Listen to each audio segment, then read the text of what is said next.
Welcome to the Happy Lawyer Project. I'm your host, Akoma Moronu, and I created the show to help lawyers find happiness in life with a law degree.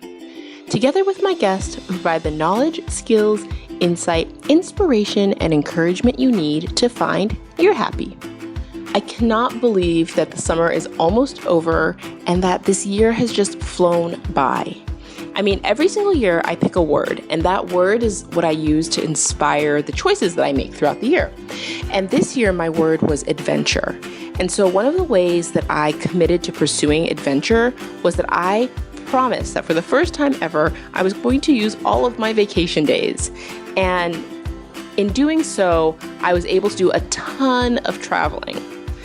So I, as you know, am super financially minded and have always done some light travel hacking in order to save on travel.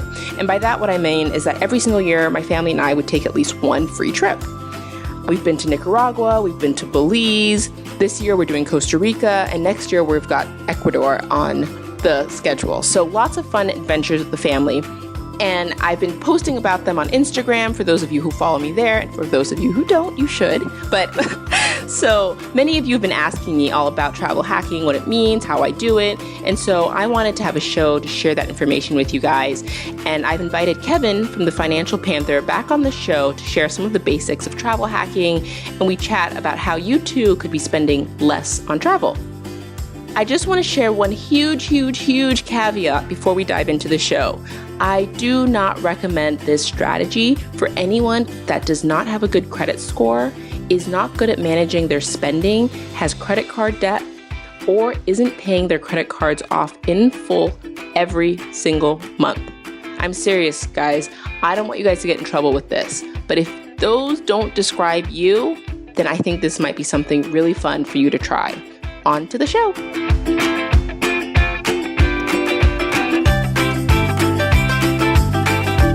Welcome back to the Happy Lawyer Project, lawyers.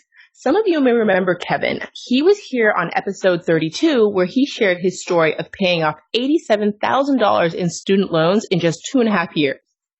But for those of you who haven't heard that episode, Kevin, I'd love if you could start with a brief reminder of who you are and what it is that you do. Yeah, sure. Thanks for having me on again. So, just as a quick recap, I am a lawyer by day, blogger, and side hustler by night. In terms of my legal path, it was a pretty straightforward legal path where I went to law school right out of college, started a big law firm, did that for a couple years, then moved on to a state government, and I did that for 1 year, and then since the last time we spoke, I switched over to the State Bar Association doing kind of a non-traditional legal role. So that's kind of what's new in my world. Interesting. What does that entail, working at the State Bar? Yeah, so I'm working on CLE stuff. So oh, cool. Yeah, so, kind of working on these books and the programming and that kind of stuff. So yeah, it's a whole world of CLE people surrounding the legal profession that I didn't know existed until, just last year. That's really exciting. I think there are all these jobs that support the legal industry that I forget lawyers are well suited to have. And, all of these places are filled with lawyers. Since coming in-house, for example, the legal invoicing system that we use for paying our legal bills, it's all run by lawyers. And it would never occur to me to work at a legal invoicing company. Right. Yeah, there's a whole world of these alternative legal jobs. So it's kind of nice to kind of see this, Super cool. But I don't want to talk too much about that because I want to dive into the topic at hand, which is one of my favorite topics. And I have you on, as you know, to talk about travel hacking. And I know that's something that you've gotten into a lot this year. It's something that I really dove into, both feet this year. But to get people started, could you define travel hacking? Yeah, well, I would say travel hacking is using points and miles from credit card sign-up bonuses to get basically free or really cheap travel. So that's kind of what my definition of travel hacking would be. And I'm going to put this caveat in here before we get into this conversation. If you are somebody who's not good with credit cards, who's not good at controlling your spending, who has a lot of credit card debt, who doesn't have a good credit score, this is probably almost certainly not a good strategy for you. So I just want to make sure that everybody doesn't think that this is kind of us saying, go get 1 million credit cards and just spend freely. Right. And that is really important. That's a good point to bring up. Because, the point of travel hacking and doing this whole credit card thing is to use the spending you're already doing. So not spending any more than you usually do, just kind of exactly what you're doing, and just try to use them strategically, the spending you're doing, to earn as many points and miles as you can. Yeah. And I want to go into concrete examples of that. But first, I want to start with kind of where did you learn about it and how did you kind of pick up this knowledge and why were you interested in it in the first place? Yeah, so I learned about it just like on blogs and stuff and on Reddit. And, what appealed to me so much about it. And actually, going back a little bit. So, I've had a credit card for like forever since I was in college. And I was always like really scared of opening up new cards. And I didn't open up any new credit cards for like a decade. I just had my one credit card that I'd been using forever. And I remember in 2016 or something, the Chase Sapphire Reserve came out, and that was like a big deal in the credit card world. And like even regular people were like getting in on this sign-up bonus. It was like 100,000 point sign-up bonus. And so it was like all over the blogosphere, and everyone was just getting in on it. And I like was way too scared. So I said, no, I'm not going to do it. Right. And I kind of was kicking myself because I didn't jump in on it then. And then what kind of got me into it was in 2017, I was getting married and I had a ton of like spending I had to do for my wedding. And my buddy had been doing some travel hacking stuff and he was like telling me I needed to do it. And so I just kind of jumped into there after I did like a ton of research to understand how it worked. And so that's kind of what led me on that, was because I was already doing something that had a lot of spending I needed to do. And I just wanted to figure out a way to use that spending in the most efficient manner possible. A wedding is like a perfect opportunity for travel hacking. My sister actually did it herself. She's getting married next July, and she just texted me to let me know that she booked her tickets to her honeymoon for free because of all of the strategic travel hacking and points that she's accumulated. So can you explain to people kind of the basics of how that works? When you said previously, leverage the spend that you're already going to do, I think that makes perfect sense to me because I understand kind of the language of travel hacking. But can you kind of break it down point by point, kind of how you would do that? Yeah. So the basic way that these credit card sign-up bonuses work is there'll be like a term that'll be like spend $3,000 in 3 months and you'll get 50,000 points. So that's kind of like a basic thing. And so the idea there then is to get the card and hit that minimum spend is what we call it. And then once you earn that spend, you just would basically open up a new card and start hitting a new spend on another card. So does that kind of answer your question or? Yep. No, that's perfect. That's, I think, exactly right. And, I think we've talked about weddings because obviously you have big spends when it comes to wedding, whether you're paying for flowers or paying for catering, you can kind of know when you have big bills coming. And so you can open the cards ahead of those spends. And I do, Similarly, I do it with like big spend, like my kids' tuition that I pay. I know I'm going to have kind of a big chunk of money, or insurance, like yearly, my insurance premiums. Now in ordinary life, what kind of things are you using the minimum spend? Yeah. So, in terms of ordinary stuff, you could just think about things that you have to do. So like, car repairs or something. For a while when my wife was in residency and we were paying tuition, so we were actually using the card to pay tuition for her, which was helpful. Other things is like, home repairs, that kind of stuff. So those kind of things that you can kind of see coming and plan out for those. Absolutely. And when you're trying to manage all of these multiple credit cards, so like how many credit cards do you have open right now? Will you share that? Is that a secret? Yeah. So currently I have 17 credit cards. And that might give some people some heartburn. It doesn't give me heartburn because I have more than that. Yeah, okay, so you have even more. So that's awesome. Yeah, so I've got 17 right now. Two of them were like my old cards, and I opened up 15 the last like year and a half. And so I've been really running through all these credit cards in a while.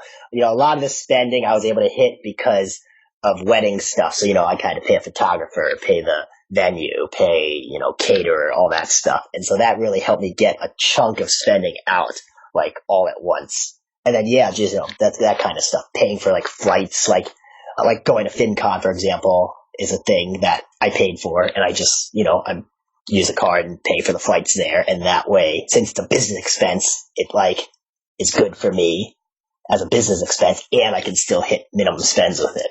Yeah, no, like because I have my rental real estate stuff, and so that's all in one LLC, and so I have credit cards associated with that, and then I have the podcast, which also has credit cards associated with that. And so that's why I have so many cards, because I have also this whole slew of business cards. Right. And business cards are like, and this might be getting too far into the weeds here, business cards are like the best cards, I feel like, because they're kind of like these secret cards that you can keep getting because they don't appear on your credit report. So it's like a good card to get if you're scared of credit cards like hurting your credit score, which, for many reasons it doesn't, but yeah, let's talk about that, because that's the number one thing that people say to me is, doesn't it hurt your credit score to be opening and possibly closing cards? And, do you close your cards currently, or do you keep them all open? Yeah, so the way the credit score works, so when you think about credit cards, right, the thing people get scared of is they get a hard pull when you get the credit card, which is like a hard pull is when you are asking for credit and the company that you're asking for credit from pulls your credit report. And so people get scared of that because the hard pull does bring your credit score down like a little bit, a few points, but then your score goes back up pretty fast. And then after a year, it doesn't impact your credit score at all. So the hard pull is like not a thing I'm too worried about. The other thing that people think about with credit cards is closing them and impacting their average age of account. One of the things that most people don't know is that even after you close a card, your credit account that's closed still stays on your credit report and continues to like age for 10 years. So it doesn't fall off your credit report until a decade from now. And by then you have cards that are a decade older. So even closing cards doesn't really hurt your credit score at all. And I just want to take one step back just so that for people who kind of, we kind of got in the weeds really quickly there. Yeah, I know. Sorry, this is one of those things when you do this stuff, you just like know what you're talking about so fast. No, absolutely. And I think that for some people who don't spend a lot of time looking at their credit score and don't really know kind of what the credit score is for or why their credit score matters, I think they just know they should have a high one and that it going down is bad. I think maybe it's fair to just let people know that, credit score is basically what banks and things use to determine if you are credit worthy and whether or not to extend credit to you. The higher it is, the more credit they'll extend. And there's lots of factors that affect that, such as the age of your credit, as Kevin said, the number of accounts you have open, your on-time payments, what percentage of your credit you're utilizing at any point, and different factors weigh differently. And so things like a hard pull, like Kevin said, which is when you are asking for credit, don't impact your score as much as on-time payments or things like the percentage of utilization. Is that about right? Right, exactly. So the most important thing is obviously if you pay your credit cards on time, you won't have any problems there. And if you don't use all of your credit at once, so if you have like $10,000 of credit, don't use all $10,000 of your credit.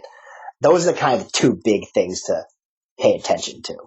And in that regard, that's how come sometimes opening multiple cards will actually improve your credit score, because you can make more on-time payments because you just have more cards to pay, and you'll have lower utilization because you have more credit. So you would be better off having 2 credit cards that you only spend 5 of the $10,000 on than one that you're spending the entire 10. Right. And that's exactly right. It's kind of every time you open up a new card, you're adding more credit in theory, which should help your utilization. Yes. now that we have that boring stuff out of the way, what would you recommend for someone who, well, before we go to strategy, let's talk about the benefits. Because I think a lot of this, people just want to know, what does it actually get you? Like, can you give some examples of the trips you've taken or benefits or kind of hacks or, plans that you've made? Yeah. So, this year, one of the things we earned was the Southwest Companion Pass, which is like this awesome perk. It basically gives you a buy one, get one free ticket on Southwest. So every time you buy a ticket with Southwest, you get one for free. And you can use points to buy your first ticket. So essentially your points are going twice as far. So as a result, my wife and I have been doing a lot of domestic travel this year, and we've paid nothing for all of our domestic travel. So, in February, we went to Arizona. In April, we went to Atlanta to visit some friends. We went to Chicago for our anniversary. We went to DC to visit some family, and that kind of thing. And yeah, we actually went to DC twice this year. So the Companion Pass was an awesome deal. In terms of other trips we did, we used a lot of Chase points. We went to Iceland in May for a long weekend, which Iceland is surprisingly close to the U.S. when you think about it. And then later this year, we've got some trips planned. We're going to France for Christmas. So that'll be a fun trip. And so far, I think I've gone on like 8 plane trips this year. I haven't paid a single cent yet. I'm going to correct you on that because I know you paid. I paid the taxes. You're right. I paid $5.60. Correct. For the domestic taxes. Oh, you're right. I haven't even thought about that. It's like, $5.60 just goes right out and the really interesting thing is if you pay that $5.60 with your venture capital card, you can actually can pay it with points. Oh, okay. I don't have that one, so. That's a new hack that I've developed. But yeah, I also have the Southwest Companion Pass, and I think it's fantastic. And just for people who are listening, can you explain a little bit of how you get that pass and kind of some of the secrets to getting it quickly? Yeah, so the way to get the Southwest Companion Pass, you have to earn 110,000 Southwest miles in 1 calendar year. And to do that, the easiest way is to open up basically 2 Southwest cards when their bonuses are at like 60,000 points. So that's how we did it for us. We opened up 2 Southwest cards under my wife. So my wife's name, she did this one. And that once we hit the minimum spend on that, we got 120,000 points, which earned us the Companion Pass. And the way the Companion Pass works is it's good for the year that you earn it in, plus the next year. So we earned our Companion Pass in January 2018. And so our Companion Pass is good for all of 2018 and all of 2019. You guys are so much better than us. We didn't get ours till March. Oh, yeah. I timed it out perfectly. Yeah, I'm such a slacker. No, it's such a great card. And I think it's we live 15 minutes from Southwest Hub. So it's great for us to fly Southwest. But I've also heard of lots of people who've gone through the hoops of getting the pass. And if you don't have great Southwest routes close by, it's hard to utilize the benefits. Right. And that is an important thing is if you're going to get points and miles from like a particular airline or something, obviously you want to make sure it's one that works for wherever you happen to live. For me, Southwest, they do fly out Minneapolis, not as many as probably where you are, but there's a good number of nonstop flights. So that's what we kind of do with ours.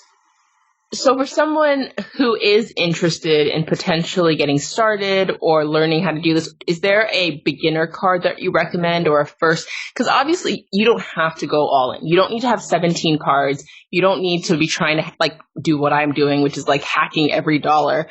For many, many years, my family and I, we would just take 1 trip a year on American points. We would spend all year on this one card, and then once a year we would take this trip for free, and it was really exciting to fly for free.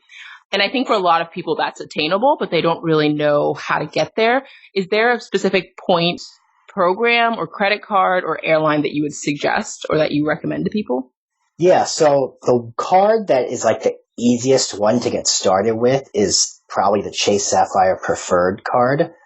That one, as of the time we're recording this, is a 50,000 Ultimate Rewards points. And that's a really good point currency because you can transfer it to different airlines, or you can use it through the travel portal. And 50,000 should get you it should get you somewhere, I would say. And the nice thing with that card, and this is why I usually recommend it as the first card for someone, especially if you're really scared of it, is because the annual fee is waived in the first year. So you don't have to even worry about paying anything to the card that first year. And then in year 2, you don't even have to close the card. You can just downgrade it to a no annual fee version. So where do you learn all of this? Do you know what I mean? Because I feel like for people, when you say that, that seems great. That's wonderful advice. I'll write that down. Yeah. But for people who are interested in kind of seeing what the options are and things, is there a blog that you prefer, or is there a resource that you kind of turn to for travel hacking stuff? Yeah. So I've got 2 places that I read a lot. One is called doctorofcredit.com, and that's a really good site. It's unbiased. He really shares a lot of stuff, and the comments are really good too, so you can learn a lot from there. And then the other site I go to a lot is the subreddit called Churning, and that one is the best one. The people there know everything. It's kind of hard to get started there because it's not organized. You kind of have to figure it out. But once you understand the basics, you'll learn so much from that subreddit. Oh my gosh, I cannot go into the bowels of Reddit. Oh, this is where you really learn everything. I feel like I lose entire days in Reddit, Yeah, I mean, that's part of my morning routine is I go to Reddit and I click around and see what's the new stuff to know that day. You could spend a lot of time there. Oh my goodness. Well, we've talked a lot about flights and stuff, but we haven't talked much about hotels. Have you done much hacking on the hotel credit card side? Yeah, so back last year we got the Hyatt credit card for my wife, and then we actually used that. This was back when the sign-up bonus for that was 2 free nights at any hotel. So we used that at the most expensive hotel in New York. It was a Park Hyatt. So that's one of the things we've done. And then a lot of times I will also transfer Chase points to Hyatt. You can transfer because, like I said, those Chase points are good because they can move around between different airlines and hotels. And I always find that these Hyatt deals are really good. So that's kind of what I've done in the hotel game. So you mentioned transferring points, and for people who don't understand how simple or complicated that may be, could you just kind of walk through how simple or complicated that might be? Yeah. This is, I guess, is another thing to think about. So some points can be transferred, and for Chase is really easy, I find, with transferring. You basically there's a button there that tells you to transfer, and you can just basically transfer in increments of 500 or 1,000, I think. And usually it's instantaneously. So it's not super complicated there. But the key to remember with transferring Chase points to, any other, to an airline or hotel is that it only goes one way. So you got to make sure you want to transfer these points if you're going to do it. I mean, I think in general, if you want to do this correctly, it takes some intentionality and strategy and planning. If you just kind of collect all these cards and don't have a plan for spending it or a plan for where you're going to go or what you're trying to use it for or when you're going to open and close cards, it can get kind of messy. What is your process do you have a plan or a strategy around when you open cards? For me, I open cards once a month and I kind of have a pipeline of what I'm trying to open so I can keep track of all the rules. How do you manage that kind of stuff? Yeah, so for me, you open cards more than I do. So I just go by every time I hit a spend on a card, I open up a new card. My goal is to always be working on a minimum spend for a card. And so that's kind of what I do. And in terms of, and I do this a little bit weird because I'm collecting points without any specific use planned for them. I just have them, and then I'm just remembering to make sure that I don't forget about them. But yeah, so my idea is just that if I'm spending any money, I want it to be going to a card that I'm working on a sign-up bonus for. So it's usually about every 2 to 3 months is how I'm thinking about it these days. Yeah, that's the benefit and challenge of having children is that I go through money pretty quickly. Right. So I too am only working on one spend at a time, and that means I'm about every 3 to 4 weeks ready for a new car. Oh my gosh, that is awesome. I wish I could be spending that much. Actually, well, one of the things, my wife's a dentist and she actually just bought a dental practice, and that has a ton of overhead, that you can, buying the dental supplies and the lab fees and stuff. So for her, she can really hit a lot of minimum spends with business expenses. Yeah. And that's the thing, is that that's the same thing with my real estate, is that when we're like renovating a property, we just can go so much. We can churn through a number of cards, but I have to make sure that I'm keeping track. I'm sure that the receptionist at my kid's school thinks that like we're like poor or something, because I'm constantly coming in with new credit cards and being like, can you just put like 1,000 on this card, 2,000 on this card? That's great. She must think that we absolutely, like, that I definitely do not know how to manage my money. Yeah, she thinks you're hitting the limits on all of them, maxing all your cards. I should just tell her, but it's so much funner. It's so much more fun to watch her face as I try to explain how much money to put on each of my new cards. Yeah, no, it's better to do it. That way you kind of stay like, you don't want people thinking you've got a lot of money or something, right? So it kind of keeps you under the radar. I definitely I prefer that she think that I'm spend happy. Right. And she won't hit me up for so many donations for school. Exactly. It's like, I can't. I'm maxing out all my credit cards on school. That's funny. Have you heard of Award Wallet? Wasn't sure if you've ever used it. Yep, I have. That's an app I use to track all my points. It's kind of like the Mint for points and miles. You link all your accounts to it, and then it updates and shows you all in one spot.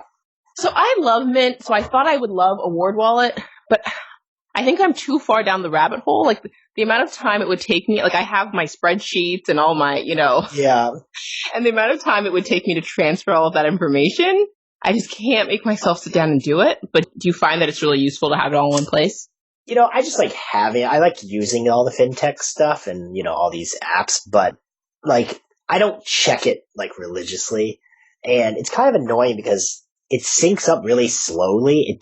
To get the like full version of it, you have to pay like a yearly fee, and then it will like work faster. Like it'll sync all your accounts at the same time instead of one at a time. So it's kind of slow for me because if I like log in, it'll sync each account one at a time. And when you've got that many different points and stuff, it takes forever to do. All right, that's not a resounding. Yeah, so I would say, like, I would just keep track of it on a spreadsheet myself. Fantastic. So I'll just stick with what I've been doing. I don't know what to say wrong with that. No, I love fintech, and I think the only apps I download on my phone are fintech apps. Yeah. I have no games. I have like very little social media. I'm in fact off Facebook now, but I have like every fintech app. Yeah, I'm about the same way too. It's bad. Fantastic. Is there any other resources or things you want to recommend before we wrap up the travel hacking portion of this? I would just say if you're really interested in it, like for sure, get into the Reddit churning group, and that's just like a good spot to kind of learn. They have a daily question thread, daily discussion thread, and you can kind of ask things there. And I do a lot of the time because, we're all still learning this stuff too. Things change so much. Doctor of Credit, I would also say, is like a really good resource that's worth looking at, once a day or something just to see what's going on. So that's kind of the two places I would recommend. So you also mentioned at the top of the show that you have a blog, which we talked about quite a bit on the last show, but what's going on over at the Financial Panther? Yeah, so I've got a blog, financialpanther.com. So over there, I've been writing a lot about all these weird gig economy side hustles I've been doing, and a little bit of travel hacking stuff and just general kind of financial independence, career things as, I've been kind of figuring out my way in the law over the last year since I switched jobs. So that's kind of what's been going on over there. I think last time I was on the podcast, it might have been financialpanther.co. So I actually bought the I had to buy the .com from, it was like a parts domain. I had to pay someone for it. Did you have to like haggle and go back and forth, or was it just kind of a pretty straightforward? There was like a price for it. I like put a lower price and then it like didn't respond, but then I eventually found like some other site that was selling the domain for like a little less. So I just bought it on that site. So I don't quite understand how the whole world of domain buying works, but it's like a weird world around it. Neither do I. And that's why I haven't bought happylawyerproject.com. I have the happylawyerproject.com. Oh, because someone just has a blog that has like one blog post on it. Oh. And I can't figure out how to talk to that person and be like, give me my website since you're not using it. Right. So you need to wait till if it's like not even being used, I bet you it'll expire one day. So, cause I had someone who owned thefinancialpanther.com and it was just like an empty blog. And so I waited. Eventually it like expired and I just bought the domain name for like, $12 or something. Is there like a kayak alert type thing for that? I don't think so. I think you have to just like look at it. Or I think you can like look in the data thing, whatever the like info is in the domain stuff. I don't know what it's called, but I think that's how I like kept track of it. Interesting. I'll put that on my list. So you mentioned side gigs. I know the last time we talked, you were doing all sorts of stuff, trying out different things. What are you trying out these days? Yeah. So since the last time we talked, let's see. So I think last time we talked, I was doing Airbnb. Yep. I was doing Rover, which is a dog sitting app. Yep. I was doing food deliveries with Postmates and DoorDash and Uber Eats. So biking around delivering food. And then, a lawyer doing this stuff, right? And then since then, I've added a couple of other things. I added Wag, which is like an on-demand dog walking app. And that has worked out really well for me because I'll go and walk dogs during my lunch hour. Like, I work by all these apartment buildings and they're filled with dogs. And so it's like I can usually get like a walk each day from like someone. So wait, a couple questions there. One. Yeah. So people just come on and say, I need someone to walk my dog right now? Yeah. So they'll just be like, it'll be like, it's like an Uber for dog walking. It's like, I just want a dog walker. And so, they have a lock box with a key in it that WAG gives them, which lets me into their house. And then, I see. Got it. Yeah. And then since if I've walked their dog before, I get like priority to walk their dog again. So I've kind of got like a couple of dogs I just walk all the time during my lunch hour. And it's like, it's fun because I get to be outside during my lunch hour instead of sitting at my desk. I'm just like walking a dog. And how much do you make walking dogs?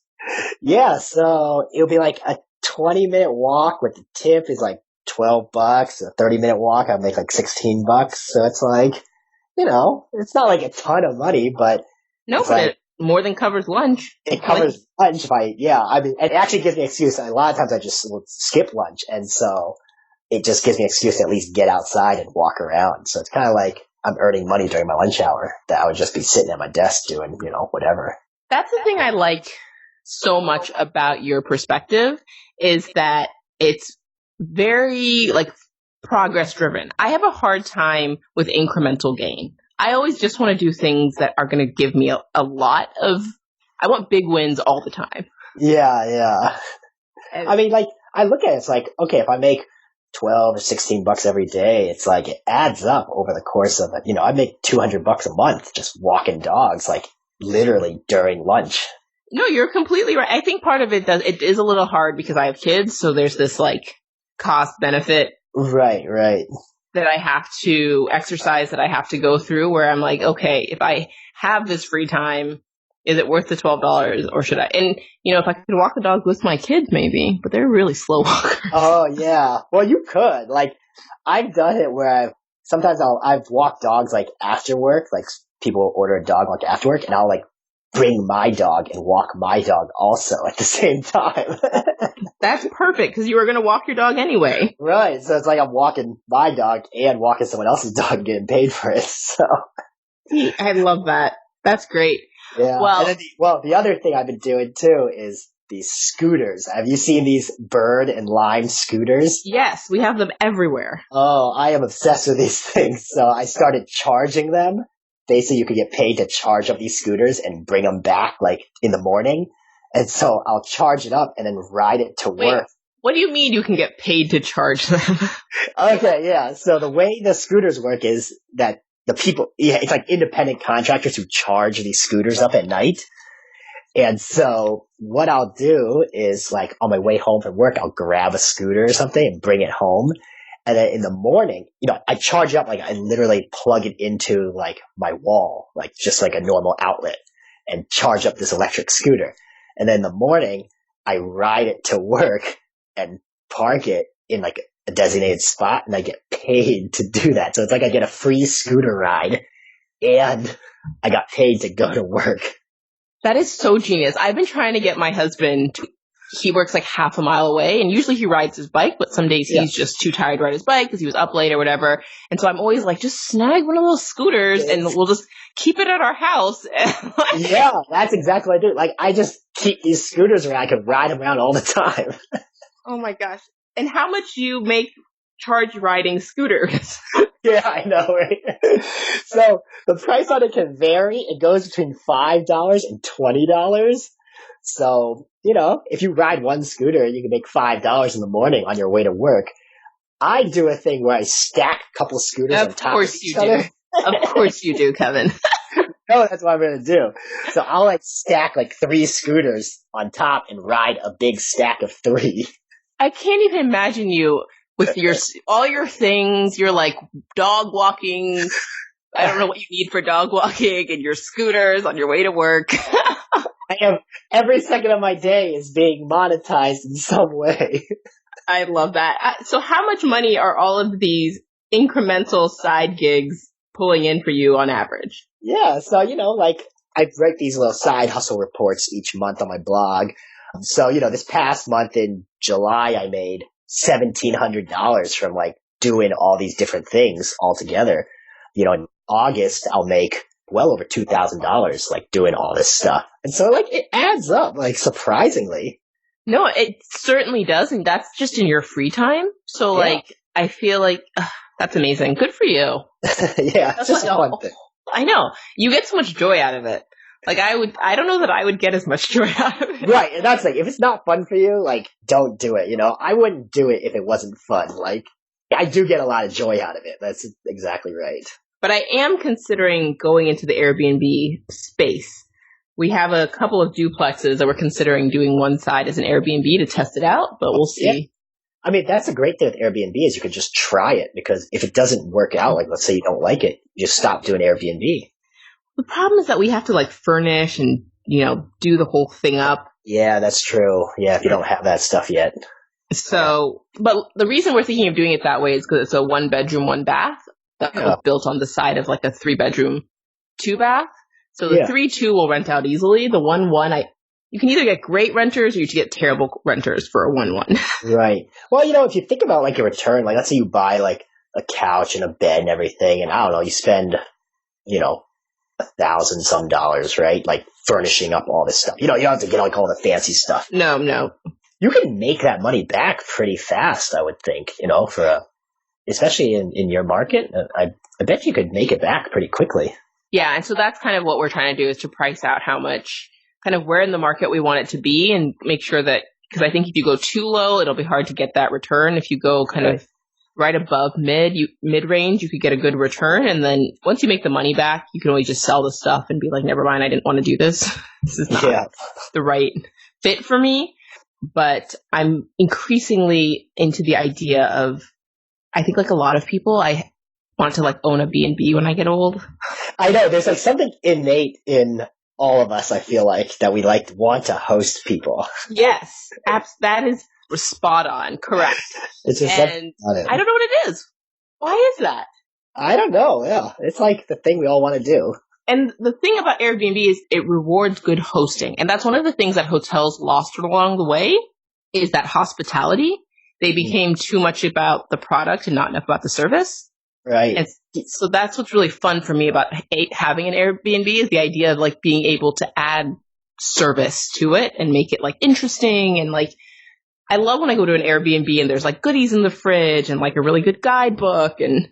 Yeah. It's very personalized. Exactly. So that's the part that feels really fun and feels like it would be fun to manage, but that's all kind of the idealized version. So we'll see how that goes. Yeah. Well, it would be good to hear about it. Well, I've really enjoyed chatting and catching up. Thank you so much, Kevin, for taking some time tonight. And I know that you answered my last question that I asked everyone before. So instead of asking you what you think separates happy lawyers from unhappy lawyers, I want to know if you've had any new revelations about what happiness means to you. Yeah, I thought about that. And, I think it's just doing what you want without caring what others think.